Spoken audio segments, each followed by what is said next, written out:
আমার নাম রূপালী, আমার বয়স ১৯ বছর। আমার বিয়ের মাত্র ৪ মাসের মধ্যেই আমার স্বামী এই পৃথিবী ছেড়ে চলে যায়। আমার স্বামী এই পৃথিবী ছেড়ে চলে যাওয়ার ৬ মাস পরে আমার বাবা-মা আমাকে নিতে আসেন, কিন্তু আমি তাদের সাথে যাইনি, কারণ আমি তাদের উপর বোঝা হতে চাইনি। আমাদের বাড়ির অবস্থা ভালো ছিল না, বাবা আমাকে অনেক কষ্ট দিয়েছিলেন। আমার শ্বশুরবাড়ি অনেক ধনী, আমার শাশুড়ি ২ ছেলে ১ মেয়ে। আমার স্বামীর থেকে তার ভাই ২ বছরের ছোট। স্বামীর মৃত্যুর পরে আমি চেয়েছিলাম আমার শাশুড়ি আমার স্বামীর ছোট ভাইয়ের সাথে আমার বিয়ে দিয়ে দিক, তাই তার মন জয় করার জন্য বাড়ির সব কাজ করতাম এবং রাতে আমি ঘুমানোর আগে শাশুড়ির শরীরটা চেপে দিতাম, যতটা সম্ভব শাশুড়ির সেবা করতাম। আমি তাকে কখনো আমার উপর বিরক্ত হবার সুযোগ দেইনি আমি, কারণ আমি চাইতাম তিনি আর একবার আমাকে তার পুত্রবধূ বানিয়ে নিতে। এক ননদ ছিল যে বিবাহিত এবং সে অনেক কমে বাড়িতে আসত, কেননা আমার শাশুড়ি তার বিয়ে অনেক ধনী পরিবারের দিয়েছিলেন, তাই সে বেশিরভাগই সময় তার শ্বশুরবাড়িতেই থাকত এবং সুখী জীবন কাটাচ্ছিল তার শ্বশুরবাড়িতে। কিন্তু যখনই আমার ননদ আসত আমি তার অনেক যত্ন করতাম, তার পছন্দের সব খাবার রান্না করতাম এবং তার বেবিদেরও অনেক আদর করতাম। এতে আমার শাশুড়ি অনেক খুশি হতেন। বিয়ের প্রথম দিন থেকেই আমি তার সাথে অনেক ভালো ব্যবহার করেছি এবং তিনি খুশি হয়ে আমাকে অনেক আশীর্বাদ করতেন আর বলতেন, আমি ভগবানের কাছে প্রার্থনা করি আমার দ্বিতীয় পুত্রবধূ যেন তোমার মতো হয়। আর আমাকে বলতেন যে তুমি আমার কাছে আমার মেয়ের মতো, তুমি যেভাবে আমার সেবা করো নিজের মেয়ে ও তার মায়ের এমন সেবা করতে পারে না। আমি আমার শাশুড়ির মন যেভাবেই হোক জয় করতে চাইতাম। আমাদের বাড়িতে শাশুড়ির কথাই শেষ কথা, সবকিছু তার নির্দেশেই হতো, তার সম্মতি ছাড়া বাড়ির এক পাতাও পড়তে পারত না। যদি কাউকে তার খারাপ মনে হতো তাহলে এই বাড়ির কেউ তার নাম পর্যন্ত বলতেন না, কারণ আমার শাশুড়ি অনেক রাগী মহিলা। শাশুড়ি আমার উপর অনেক খুশি, তাই আমার বিশ্বাস ছিল যে তিনি আমাকে তার ছোট ছেলের সাথে বিয়ে দেবেন। আমার স্বামী ছোট ভাই আমেরিকায় ডাক্তারি পড়ছে, তার ফিরে আসার আর মাত্র ৩ মাস বাকি এবং আমি মনে মনে অনেক খুশি ছিলাম যে আবার এই বাড়িটা আমার হবে আর আমি এই বাড়ির মালকিন হব, কারণ আমি সারা জীবন দারিদ্র্যের মধ্যে কাটিয়েছি আর এখানে এসে জানতে পেরেছি যে জীবনের সুখী জিনিস। তাই আমি এই বিলাসিতা হারাতে চাই না। আমার শ্বশুরবাড়ি অনেক ধনী, তাদের অনেক জমি আছে যা তারা তাদের বাপ দাদাদের কাছ থেকে বংশ পরম্পরায় পেয়েছেন। এরা বংশ পরম্পরায় ধনী আর আমার স্বামীর ছোট ভাই ও দেখতে অনেক সুন্দর এবং স্মার্ট। আমি যদি বাবার বাড়িতে চলে যেতাম তাহলে সারা জীবন কিভাবে একা কাটাতাম, কে তার গরিব এবং ছেড়ে দেয়া মেয়েকে বিয়ে করবে। তাই আমি যথাসাধ্য চেষ্টা করেছি যে আমার শাশুড়ি যেন তার ছোট ছেলের সাথে আমার বিয়ে দেন। আমারও কি ভাগ্য, যখন আমার বিয়ে হয় তখন আমি অনেক খুশি ছিলাম যে আমার বিয়ে এক বলক বাড়িতে হচ্ছে। এতদিন আমি অভাবের মধ্যে মানুষ হয়েছি, এখন আর অভাবের মধ্যে জীবন কাটাতে হবে না। কিন্তু ভগবান আমার এই সূক্ষ্ম মাসের মধ্যেই কেড়ে নিলেন ও মাসের মধ্যেই আমি একা হয়ে গেলাম। এখন আমি আমার স্বামীর ছোট ভাইয়ের সাথে বিয়ে হয়ে এই বাড়িতেই আরামে থাকতে চাইতাম। শাশুড়ির মতো সব বাড়িতে কর্তৃত্ব নিজের হাতে চাইতাম। আমি জানতাম এটা একমাত্র সম্ভব। আমার স্বামীর ছোট ভাই আমাকে বিয়ে করলেন কারণ আমার শাশুড়ি ছেলের অনেক বাধ্য ছিলেন। তিনি প্রতিটি বিষয়ে তার ছোট ছেলের সাথে পরামর্শ করে করতেন। আমার স্বামী ছোটবেলা থেকেই অসুস্থ ছিল, ছোটবেলার এই দুর্বলতা তার শরীরে বড় হওয়া পর্যন্ত থেকে যায়। সে দেখতে রোগা পাতলা এবং কালো। তাই তো আমার মতো গরিব মেয়ের বিয়ে এত ধনী পরিবারের হয়েছে। তবু আমি আমার স্বামীর সাথে সুখী জীবনযাপন করতে চাইতাম, কিন্তু আমার স্বামী আমাকে সুখ দেয়নি। তিনি আমাকে ছেড়ে চিরদিনের মতো চলে গেলেন। যদিও আমরা গরিব, কিন্তু আমার বাবা যদি জানতেন যে আমার স্বামীর এমন রোগ আছে যে সে ছোটবেলা থেকেই অসুস্থ, তাহলে আমার বাবা কখনো তার মেয়েকে এই বাড়িতে বিয়ে দিতেন না। আমার বাবা এই কথাটি জানতেন না, তাই আমার শাশুড়ি যখন আমার বাবাকে আমার বিয়ের কথা বলেছিলেন তখন আমার বাবা রাজি হয়ে যান আর এইভাবে আমি বাড়িতে আসি। কেবলমাত্র ৩ মাস সুখে ছিলাম, তারপরে হঠাৎ আমার স্বামীর শরীর খারাপ হলো। আমার শাশুড়ি আমার স্বামীর চিকিৎসার জন্য টাকা জলের মতো ঢেলেছেন, এমনকি চিকিৎসার জন্য তাকে অন্য দেশে পাঠাতে চেয়েছিলেন, কিন্তু তার কাছে সময় খুব বেশি ছিল না। কিছুদিনের মধ্যেই তিনি এই পৃথিবী ছেড়ে চলে যান। আমার স্বামীর মৃত্যুর পরে আমি ১ বছর ধরে সুশাশুড়ি এবং আমার স্বামীর বকুনি সেবা করছি, কিন্তু সেদিন আবার অনেক খারাপ মনে হলো যেদিন আমার শাশুড়ি বললেন যে আমি আমার ছোট ছেলের জন্য মেয়ে খুঁজছি যাতে তাকে বিয়ে দিতে পারি। আমি মনে মনে ভাবলাম, যদি তাদের সামনে দিনরাত অনেক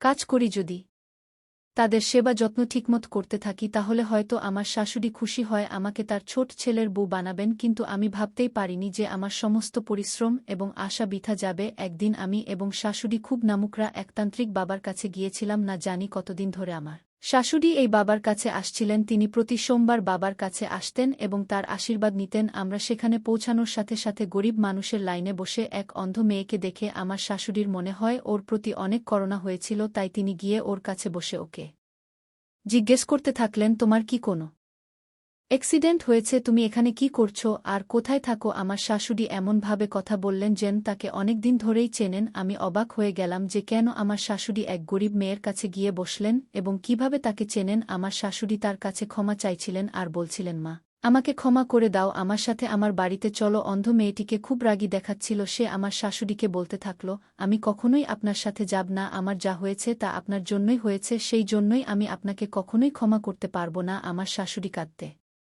কাঁদতে তার কাছে ক্ষমা চাইছিলেন এবং তাকে বলেছিলেন যে তুমি যেমনটি চাইতে এখন ঠিক তেমনটি হবে, তোমার মনের যা কিছু ইচ্ছা তা পূরণ হবে, তুমি শুধু আমার সাথে চলো। আমার শাশুড়ি অন্ধ মেয়েকে বাড়িতে নিয়ে এসেছেন। আমি যখন শাশুড়িকে জিজ্ঞেস করলাম না কেন একে বাড়িতে নিয়ে এসেছেন আর এই মেয়েটিকে, তখন আমার শাশুড়ি আমাকে শুধু বলল যে আমি ওকে আমার ছোট ছেলের সাথে দিয়ে দেব। শাশুড়ির কথা শুনে আমার পায়ের তলায় মাটি সরে গেল, কারণ আমি যত স্বপ্ন দেখেছি সব ভেঙে শেষ হয়ে যেতে দেখতে পাচ্ছি। শাশুড়ির কথায় অনেক অবাক হলাম যে তিনি কিভাবে এক অন্ধ মেয়েকে বিয়ে তার ডাক্তার ছেলের সাথে দিতে পারেন। আমার মনে হচ্ছিল যে আমার স্বামী ছোট ভাই একে দেখার সাথে সাথে না করে দেবে, কারণ সে আমেরিকায় পড়াশোনা করছে, তার পছন্দ অনেক হাইফাই হবে। সে কিভাবে এক অন্ধ মেয়েকে বিয়ে করবে? আমি তো শাশুড়ির ভাবনাচিন্তা দেখে অবাক হলাম। কয়েকদিনের মধ্যেই আমার স্বামীর ছোট ভাই দেশে ফিরে এলো আর শাশুড়ি বিয়ের প্রস্তুতি নিতে শুরু করলেন। সেই অন্ধ মেয়েটি এখন এই বাড়িতেই থাকে। শাশুড়ি তাকে থাকতে আলাদা ঘর দিয়েছেন। সে আমাদের সাথে অনেক কমই কথা বলে, বেশিরভাগ সময় ঘরেই থাকত। শাশুড়ি তার ঘরে খাবার দিয়ে আসতেন। শাশুড়ি আমার স্বামীর ছোট ভাইকে বিয়ের কথা জানালেন। আমার স্বামীর ছোট ভাই আনন্দের সাথে বিয়েতে রাজি হয়ে গেল। আমি অবাক হয়ে গেলাম যে রোহিত কিভাবে বিয়ের জন্য রাজি হতে পারে, ও কিভাবে এক অন্ধ মেয়েকে পছন্দ করল। তারপরে আবার ভাবলাম আমার শাশুড়ি হয়তো রোহিতকে বলেনি যে সে তার জন্য যে মেয়ে ঠিক করেছে সে অন্ধ। আমি চেষ্টা করছিলাম কোনোভাবে আমার স্বামীর ছোট ভাইকে এই কথা জানাতে। একদিন সুযোগ পেয়ে রোহিতকে উস্কে দেওয়ার চেষ্টা করলাম। রোহিত, ও তোমার মা তোমাকে এক অন্ধ গলি বয়ের সাথে দিয়ে দিতে চায়। আমার কথা শুনে রোহিত আমার দিকে অবাক চোখে তাকিয়ে বলল, বৌদি, চিন্তা করো না, মায়ের উপর আমার পূর্ণ বিশ্বাস আছে, তিনি আমার সাথে খারাপ কিছু করবেন না। আমি মাথা নিচু করে চুপ হয়ে গেলাম। বিয়ের সময় আমার স্বামী ছোট ভাই মেয়েটিকে দেখে এমন খুশি হলো যেন সে এত খুশি আগে কখনো পায়নি। তার খুশি দেখে অবাক হয়ে গেলাম যে আমার স্বামী ছোট ভাই এত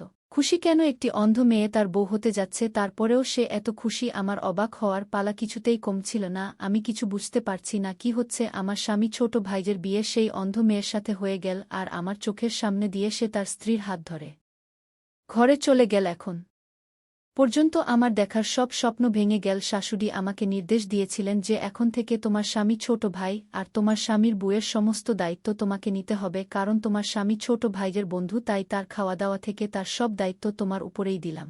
আমার এই কথাটা একদমই পছন্দ হয়নি যে প্রথমে তো শাশুড়ির সেবা করতাম, এখন শাশুড়ি আবার আমার স্বামী ছোট ভাইয়ের বউয়ের কাজের দায়িত্ব আমার কাঁধে তুলে দিয়েছেন। আমি সাহস করে শাশুড়ির সাথে কথা বলার সিদ্ধান্ত নিলাম এবং তার রুমে গেলাম। আমি তাকে জিজ্ঞেস করলাম তিনি আমাকে নিয়ে কি ভাবছেন আর কতদিন আমাকে এভাবে তাদের বাড়ির কাজের মেয়ে বানিয়ে রাখবেন। প্রথমে তো শুধু আপনি ছিলেন, এখন তো আপনি একটি অন্ধ মেয়েকে আমার মাথার উপরে চাপিয়ে দিয়েছেন। আপনি আমার স্বামীর মা, তাই আমি মনে প্রাণে আপনাকে সেবা করতাম, কিন্তু আমি সেই অন্ধ মেয়ের দায়িত্ব নিতে পারব না। আমার শাশুড়ি আমাকে বললেন, এখানে এসে আমার কাছে বসো, আমি তোমাকে বলছি। মেয়েটিকে এখন আমার শাশুড়িকেও মোটেও পছন্দ হচ্ছিল না। আমার মন চাইছে না তার কাছে যাই, মনে হচ্ছিল এই মুহূর্তে এই বাড়ি ছেড়ে কোথাও চলে যায়, কারণ আমার সমস্ত উদ্দেশ্য শেষ হয়ে গেছে এখন আর তাদের কথা শুনে আমার কি লাভ। কিন্তু বাধ্য হয়ে তার কাছে গিয়ে বসলাম। শাশুড়ি বলতে শুরু করলেন, সেই সময় রোহিত আমেরিকায় যায়নি আর এই মেয়েটির নাম জ্যোতি আমাদের এলাকায় থাকত। রোহিত এবং জ্যোতি একে অপরকে ভালোবাসত। রোহিত আমাকে অনেকবার বলেছিল তার বিয়ের কথা নিয়ে জ্যোতিদের বাড়িতে যেতে, কিন্তু ওরা আমাদের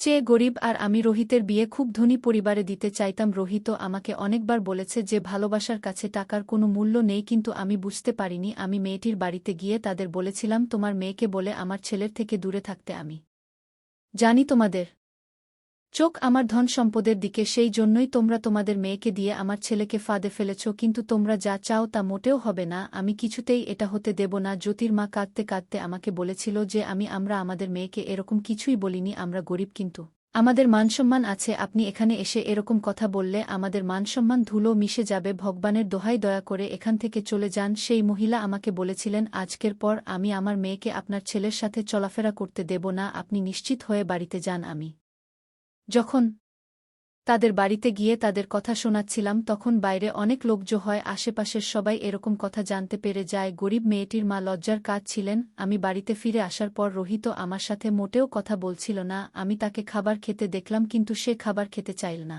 রোহিতের এই অবস্থা আমি আর মেনে নিতে পারছিলাম না, কারণ আগে কখনো এমন হয়নি যে রোহিত আমার সাথে কথা বলেনি এবং আমার কোনো প্রশ্নের উত্তর দেননি। রোহিত অনেক বাধ্য ছেলে ছিল, আমার একবার ডাকাতেই ছুটে আসত, আর এখন এসব হচ্ছে কারণ মেয়েটি তাকে ফোন করে সব বলে দিও এছে যে আমি তাদের বাড়িতে গিয়ে সব গ্রামের সামনে তার বাবা-মাকে অপমান করেছি। পরের দিন সকালে রোহিত যখন বাইরে যাচ্ছিল আমি জিজ্ঞাসা করলাম কোথায় যাচ্ছ। সে আমাকে বলল যে জ্যোতির সাথে দেখা করতে। আমি তাকে অনেক নিষেধ করলাম, তাকে বললাম যে আমি তাকে কখনোই গরিব বাড়ির মেয়ের সাথে বিয়ে দেব না, ওদের চোখ শুধু আমাদের সম্পদের দিকে, যা তুমি দেখতে পাচ্ছ না। আমার এসব কথা শুনে ও রোহিত বাইরে চলে গেল। সে আমার কথার কোনো উত্তর দিল না। কিছুক্ষণ পরে যখন সে ফিরে এলো তখন সে জোরে জোরে কাঁদছিল আর রুমে গিয়ে সেখানে রাখা সব কিছু ভেঙে দিল। মনে হচ্ছিল যেন ওর মাথায় পাগলামি ভূত চেপেছে। আমি ওর রুমের দরজায় নখ দিলাম কিন্তু কোনো উত্তর না দিয়ে রুমের ভিতরে থাকুক। সারাদিন খাবার খেল না। আমি রোহিতের এই অবস্থা মোটেও নিতে পারছিলাম না। কারণ আমি তার মা, আমি তাকে নিজের জীবনের চেয়ে বেশি ভালোবাসতাম। বর ছেলে আগে থেকেই অসুস্থ, কিন্তু আমি আমার এই ছেলেকেও হারাতে চাইনি। আমি মেয়েটিকে ফ্যামিলি সহ শহর থেকে বের করে দিতে চাই, কারণ আমার মনে হচ্ছিল যে তারা যদি এখান থেকে চলে যায় তবে রুবিদের সাথে মেয়েটির যোগাযোগ থাকবে না। এরপরে ধীরে ধীরে তাকে ভুলে যাবে এবং সবকিছু ঠিক হয়ে যাবে। সেদিন রোহিত রুম থেকে বের হয়নি। আমি আবার মেয়েটির বাড়িতে যাই এবং মেয়েটির বাবা-মাকে বলি যে আপনারা এই শহর ছেড়ে দূরে কোথাও চলে যান, বিনিময়ে তোমরা যত টাকা চাইবে আমি দেব, শুধু আপনার মেয়েকে বলুন আমার ছেলেকে জীবন থেকে সরে যেতে। তখনই যদি ঘর থেকে বের হয়ে এসে আমাকে বলতে থাকলো আপনি নিশ্চিত থাকুন আমি কখনোই আপনার ছেলের সাথে দেখা করব না। রোহিত কালো আমার সাথে দেখা করতে এসেছিল, কিন্তু আমি তাকে বাড়ি ফেরত পাঠিয়ে তার সাথে সম্পর্ক সারা জীবন শেষ করে দিয়েছি। যদি আমাকে বল আমরা আপনাদের টাকা চাই না, আমরা আগেই ভেবে নিয়েছি যে আমরা এই শহর ছেড়ে আজ রাতেই চলে যাব। আপনার ছেলেকে আমাদের পিছনে না নিতে এবং আমাদের শান্তিতে থাকতে দিতে বলবেন। আপনার ছেলে আমার পিছনে পড়েছিল, সে আমাকে সবসময় বলতো যে আমি বিয়ে করলে শুধু তোমাকেই করব, কিন্তু আমি তাকে বলেছিলাম যে আমি তোমাকে কখনো বিয়ে করব না, কারণ আমি জানতাম যে এমন কিছু হবে, কারণ আপনাদের চোখে টাকা আর টাকার জোরে ক্ষমতা এবং খ্যাতি আপনাদের প্রিয়। আপনার ছেলে কিসে সুখী হবে তাতে আপনার কিছু যায় আসে না। আমি যতই রোগীদের থেকে দূরে থাকতাম রোহিত ততই আমার কাছে আসার চেষ্টা করত, আর তারপরে আমিও একই ভুল করলাম যে আমিও ধীরে ধীরে তার ভালোবাসা পড়তে শুরু করলাম। রোহিত আমাকে বলতো যে তুমি চিন্তা করো না, মা আমাকে অনেকে ভালোবাসেন এবং অবশ্যই আমার সুখের জন্য মেনে নেবেন। আমি দুঃখিত যে রোহিতের ধারণা এত বড় ভুল যে তার মা তার সুখের জন্য সবকিছু মেনে নেবেন। আমি জ্যোতিকে বললাম আমাকে কিছু বোঝানোর দরকার নেই, যত তাড়াতাড়ি সম্ভব শহর ছেড়ে বেরিয়ে পড়ছি বলে বাড়িতে ফিরে দেখি রোহিতের অবস্থা খারাপ। আমি ভেবেছিলাম এটা কয়েকদিনের ব্যাপার, ধীরে ধীরে ঠিক হয়ে যাবে এবং জ্যোতিকে ভুলে যাবে, কিন্তু সেরকম কিছুই হলো না। দিন দিন রোগীদের অবস্থা খারাপ হচ্ছিল, সে খাওয়া আদাওয়া একেবারেই বন্ধ করে দেয়া। এরপর একদিন রোহিত অজ্ঞান হয়ে পড়ে এবং অজ্ঞান অবস্থাতেই জ্যোতির নাম বারবার বলছিল। সেদিন আমি বুঝতে পারলাম যদি জ্যোতির সাথে আমার ছেলের বিয়ে দিতাম তাহলে আজ এই অবস্থা হতো না। রোহিতকে হাসপাতালে ভর্তি করানো হলো। যেদিন রোহিতের জ্ঞান ফিরল সে কাঁদছিল আর